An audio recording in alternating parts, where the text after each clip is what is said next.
pagi, siang, dan sore buat kalian yang lagi nonton video aku pada hari ini. Kalian semua apa kabar nih? Semoga kalian sehat-sehat dan bahagia selalu ya. Oke, sebelumnya perkenalkan, nama aku Ana Tasya. Kalian boleh panggil Ana atau Tasya. Di sini aku mau membahas tentang bedah hukum hak kekayaan intelektual. Oke, sebelumnya aku mau memperkenalkan teman-teman aku. Yang pertama dari kakak ini. Perkenalkan, nama aku Sarah. Halo, perkenalkan nama aku Davina. Nama aku Rachel. Oke, jadi di sini aku mau menjelaskan kepada teman-teman semua terkait mekanisme curhat-curhat kita pada hari ini ya. Oke, jadi kita di sini kan mau curhat-curhat mahasiswa hukum ya. Nanti kita akan membuka Q&A di Instagram. Dan kita akan meminta pertanyaan dari netizen Instagram nih untuk pertanyaan-pertanyaan host tentang hak kekayaan intelektual. Jadi boleh kali ya untuk temanya kita spin pakai spin wheel. Boleh. Oke, boleh Kak, sambil tunjukin ke kamera. Oke, itu boleh dibacakan Kak hasilnya apa? Hasilnya adalah rahasia dagang. Pertanyaan yang pertama ini yang aku sendiri yang bakalan jawab. Pertama dari Geprek Lele, dia bertanya, apa sih rahasia dagang menurut pandangan kakak-kakak semua? Oke, kalau menurut aku intinya rahasia dagang ini termasuk dalam sebuah informasi atau keterangan yang isinya tidak diketahui secara umum. Jadi rahasia dagang ini digunakan untuk keperluan bisnis atau usaha yang pastinya memiliki nilai ekonomis, di mana sang pemilik dari rahasia dagang ini atau si pengusaha ini sangat melindungi kerahasiaan dari dapur-dapur usaha bisnisnya. Regulasi atau dasar hukum apa sih yang telah ada di Indonesia? Mungkin siapa yang mau menjawab? Berarti ini regulasi tentang haki ya? Iya benar. Regulasi hukum tentang rahasia dagang ya kan? Iya, Kita benar. bahas rahasia dagang. Nah mungkin ya rahasia dagang itu sendiri itu sebenarnya udah ada di Indonesia gitu. Dari mana tuh diatur di dalam Undang-Undang Nomor 30 tahun 2000 dan mulai berlaku di 20 September 2000. Nah undang-undang sendiri itu termasuk ke dalam bentuk ratifikasi dari perjanjian WTO atau TRIPS. Nah di mana isinya itu sendiri itu mengatur mengenai perlindungan atau penyelesaian terkait dengan sengketa rahasia dagang di muka pengadilan. Bahkan juga mengatur mengenai sanksi yang bisa diberikan bagi pelanggaran dari rahasia dagang itu sendiri. Gitu sih kalau aku. Kita akan lanjut pertanyaannya ketiga. Pertanyaannya dari Bapak Polisi. Pertanyaannya, kakak gimana aja sih bentuk pelanggaran dan apa saja yang menjadi penyelesaian hukum dari rahasia dagang? Oke, mungkin pertanyaannya siapa ya yang mau menjawab dari kalian berempat? Aku boleh. Kamu Oke, tadi untuk pertanyaan ketiga ya. Nah, itu kan mengenai apa aja bentuk pelanggaran dari rahasia dagang itu, terus juga bagaimana penyelesaian hukumnya. Nah, kalau kita lihat dari undang-undang nih ya, pelanggaran rahasia dagang itu bisa berupa keadaan di mana seorang secara sengaja mengungkapkan dan menyebarkan rahasia dagang itu.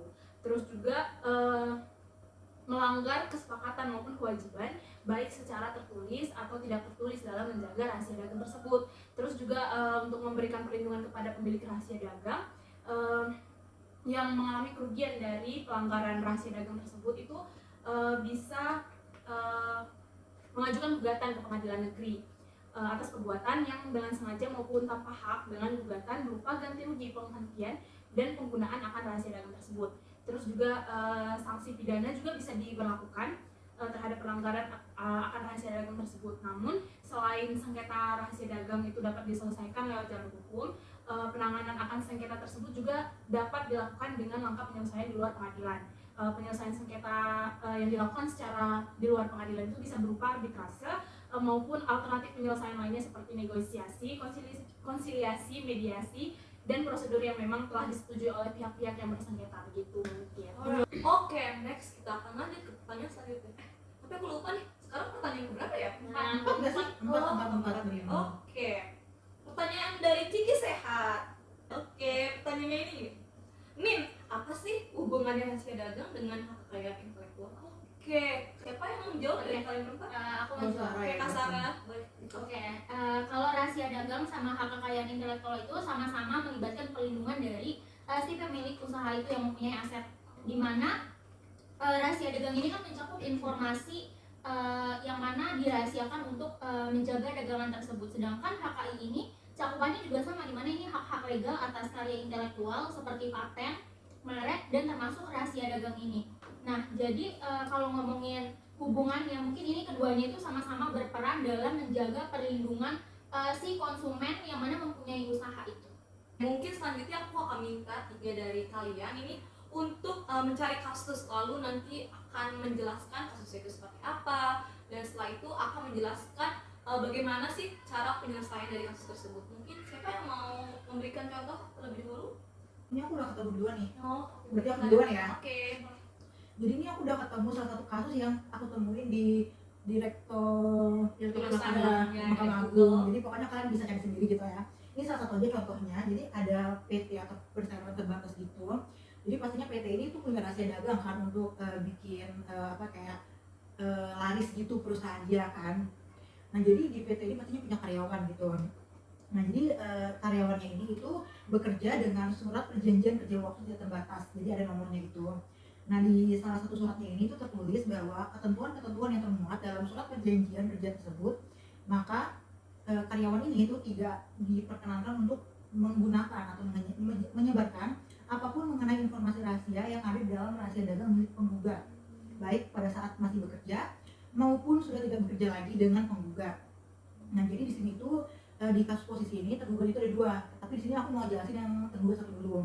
Jadi tergugat satu ini singkat ceritanya kerja di PT tersebut, kita sebutnya namanya PTA. Oke. Jadi si tergugat satu ini kerja di PTA sebagai Direktorat Art gitu. Saya juga kurang tahu sih kerjanya apa, tapi di sini tuh tertulis Direktorat Art gitu. Terus singkat ceritanya lagi, dia ini kayak pastinya mengetahui dong rahasia dagangnya gitu apa kan, karena kan namanya udah bekerja gitu kan. Udah lama ya. Iya udah bekerja lama. Kemudian dia ini mengundurkan diri gitu atau tidak bekerja lagi di perusahaan tersebut. Nah terus akhirnya setelah dia ini tidak bekerja lagi di perusahaan tersebut, dia tergugat satu ini membuat sebuah perusahaan sendiri, sebut aja perusahaan B namanya. Jadi perusahaan B ini menjadi tergugat dua. Oh. Kenapa menjadi tergugat dua? Karena si tergugat satu ini yang tadinya mendirikan perusahaan B ini, dia itu memberikan rahasia dagangnya ini kepada perusahaan lain namanya perusahaan C. Wah, complicated sekali Iya ya. banyak banget ya masalahnya. Jadi kayak rahasia dagangnya ini digunakan untuk kepentingan dari tergugat dua untuk perusahaan dia tadi yang dibuat itu. Tapi perusahaan B ini bekerja sama perusahaan si C tadi. Nah jadi oleh karena itu si penggugat ini kayak merasa kecewa gitu kan, kayak rahasia dagangnya dibongkar walaupun dia ini bukan karyawannya lagi, tapi kan dalam surat perjanjian tersebut udah jelas nih tertera kan Iya, bahwa ini di bahwa nggak boleh menyebarkan rahasia dagang tersebut walaupun sedang bekerja ataupun sudah tidak bekerja lagi gitu. Nah akhirnya setelah ketahuan nih case-nya tadi kan kayak wah ini udah ketahuan nih sama penggugat kalau misalkan rahasia dagangnya dipakai sama perusahaan si B tadi. Jadi si penggugat ini kayak melalui kuasa hukumnya dia mengajukan somasi dulu nih, kayak somasi itu peringatan gitu kan, peringatan ke tergugat satu untuk kayak udah berhenti dulu nih aksi lo gitu kan. Nah tapi dia nggak ini ya. tapi kenyataannya si tergugat satu ini dia kayak mengakui bahwa dia itu telah mencuri atau menggunakan rahasia dagang dari si penggugat. Cuman di sini si tergugat satu itu tidak mau memberikan ganti ruginya, padahal kan udah jelas banget ya penggugat ini merasakan rugi yang sangat luar biasa gitu kan, apalagi soal kayak perusahaan kan pasti kayak mungkin sahamnya atau apanya mungkin turun gitu kan. Jadi kayak dia mengakui kesalahan dia si tergugat satu ini, tapi dia kayak nggak mau gitu untuk membayar ganti rugi. Penyelesaiannya ini jadi karena si penggugatnya ini udah mengajukan gugatan ke pengadilan negeri Jakarta Selatan, maka hakim ini menyebutkan bahwa surat kerja tersebut atau surat perjanjian kerja waktu tidak tertentu tersebut itu memang bersifat sah dan berkekuatan hukum. Jadi emang suratnya tersebut itu udah sah gitu loh, ada kekuatan hukumnya, jadi bukan main-main. Jadi kalau misalkan udah sah sama berkekuatan hukum berarti harusnya memang dipatuhi dan ditaati sama si tergugat tadi kan, ya tidak boleh dilanggar gitu karena udah ada hukumnya. betul. Nah karena si tergugat satu ini melanggar dari apa yang ada di dalam surat tersebut, surat perjanjian kerja tersebut, maka hakim ini menyebutkan bahwa tergugat satu dan tergugat dua itu dinyatakan telah melakukan perbuatan melawan hukum karena para tergugat secara bersama-sama tanpa hak menggunakan rahasia dagang milik penggugat untuk mendapatkan sebuah keuntungan sehingga menimbulkan kerugian kepada penggugat. Jadi sehingga tergugat satu dan tergugat dua ini dihukum secara tanggung renteng untuk membayar kerugian imaterial kepada penggugat sejumlah. Untuk penyelesaiannya itu tergugat satu ini melaporkan mungkin ya ke pengadilan Jakarta Selatan gitu. Akhirnya mungkin dibuat itu putusannya segala macam, diputusin sama hakim bahwa memang si tergugat satu ini melakukan perbuatan melawan hukum gitu karena memang merugikan si penggugat juga kan. Tergugat satu dan tergugat dua ini dihukum secara tanggung renteng untuk membayar kerugian imaterial kepada penggugat sejumlah 35 juta rupiah. secara tunai dan seketika, langsung 36 juta, bayangin tuh. Itu juga para tergugat dihukum untuk tidak mempergunakan kembali rahasia dagang milik penggugat berupa, ya boleh gak disebutin rahasia dagangnya apa gitu. Itu juga kemudian tergugat 1 dan tergugat 2 juga dihukum secara tanggung renteng untuk membayar biaya perkara sebesar Rp1.373.000. Oke, selanjutnya kita mau mendengarkan contoh kasus lagi dan penyelesaiannya. Siapa nih kira-kira yang mau? Oke, aku dulu boleh. Aku ngambil kasus sebenarnya yang familiar banget, yang waktu itu lagi rame-ramenya di TikTok dan segala macam media sosial. Ya. Viral banget itu sih kalau dari TikTok. Oke, aku ngutip juga dari media online yang ada di Detik, dimana ini tuh kasus tuh bermula dari si AA itu dia dulunya itu adalah pegawai dari toko kopi. Nah itu berdiri CV. Nah dimana dia itu karena kesalahan dan rasa sakit hatinya itu dia dikeluarkan kan dari CCTV-nya itu oleh majikannya, tapi dia nggak senang dengan hal itu. Jadinya dia tuh kayak mengusik dan masuk ke ruang karyawan untuk menjelek-jelekan si majikannya itu, lalu menghasut karyawan tersebut untuk masuk dan bekerja di CV milik dirinya sendiri. Nah akhirnya ada tuh karyawan yang dia terhasut dengan hasutannya tersebut. Akhirnya dia masuk ke CV-nya si pemilik itu, si A, lalu dia mendirikan CV yang sama persis seperti CV majikannya itu, mantan majikannya. Berarti balas dendam gak sih? Iya, karena masalah pribadi awalnya. Nah itu kan dia toko racikan kopi ya. Nah itu kenapa ini bisa termasuk rahasia dagang menurut aku, karena dia tuh sistem pembuatannya itu sama persis mengikuti dari si mantan majikannya tersebut, mulai dari bahkan sampai alat-alat pembuatan kopinya kayak penggorengan, lalu panci segala macam, terus juga distributor tempatnya untuk menyebarkan kopi-kopinya itu sama persis dia ambil dari si CV awal dia bekerja. Jadi menurut aku udah sangat jelas kalau dia itu melakukan pelanggaran atas rahasia dagang dengan meniru resep yang termasuk bagian dari rahasia dagang dan hak kekayaan intelektual. Nah kalau soal penyelesaian kasusnya itu, Itu gimana itu? ya sebenarnya dia tuh udah pernah, jadi diajukan gugatan. Awalnya tuh kasusnya ini dilaporkan ke kepolisian sama si pembuat CV-nya yang membuat resep itu pertama kali. Nah itu terjadi di tahun 2021.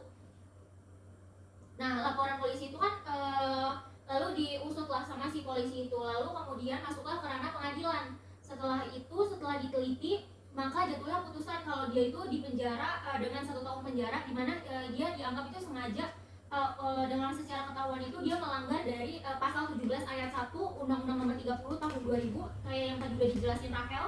Terus juga tapi dengan anehnya itu tiba-tiba itu mahkamah hakimnya itu dia mengeluarkan si A itu dengan alasan katanya kasusnya itu masih kabur, masih mentah, sehingga si PN itu dia membebaskan si A itu dan kemudian namanya itu dipulihkan. Tapi setelah beberapa waktu kemudian jaksanya itu nggak terima, akhirnya jaksanya mengajukan kasasi, yang mana itu kemudian akhirnya itu dia secara sah ditetapkan sebagai pelaku dari penggunaan rahasia dagang, yang mana itu bukan miliknya melainkan milik orang lain tanpa persetujuannya, di mana ini dilakukan atas kesadarannya, yang kemudian dijatuhkan pidana penjara selama 1 tahun.